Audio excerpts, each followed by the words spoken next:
ഗുരുവിൻ്റെ മൊഴിയിൽ നിന്നൊഴുകും തിരുവചനം ഒരു മനമായി കേൾക്കാം, ഒരുമയോടെ പാടാം, അനുഗ്രഹമായി തീർക്കാം ഈ സുദിനം നമ്മിൽ വചനത്തിൻ കൃപയോടെ മുന്നേറിയിടാം.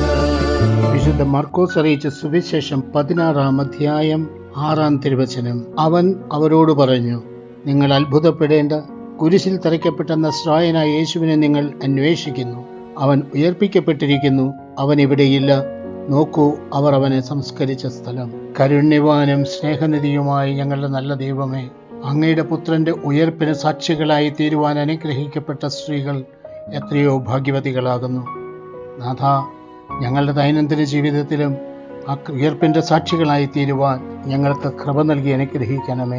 നമ്മുടെ കർത്താവ് ഈശോ മിശിഹായുടെ കൃപയും പിതാവായ ദൈവത്തിന്റെ സ്നേഹവും പരിശുദ്ധാത്മാവിന്റെ സഹവാസവും പരിശുദ്ധ അമ്മയുടെയും നീതിമാനായ മറിയൂസേപ്പിന്റെ മധ്യസ്ഥവും സകല മാലാഖമാരുടെയും സകല വിശുദ്ധരുടെയും സംരക്ഷണവും നൽകി സർവശക്തനായ ദൈവം നിങ്ങളെ ആശീർവദിച്ച് അനുഗ്രഹിക്കട്ടെ, ഇപ്പോഴും എപ്പോഴും എന്നേക്കും.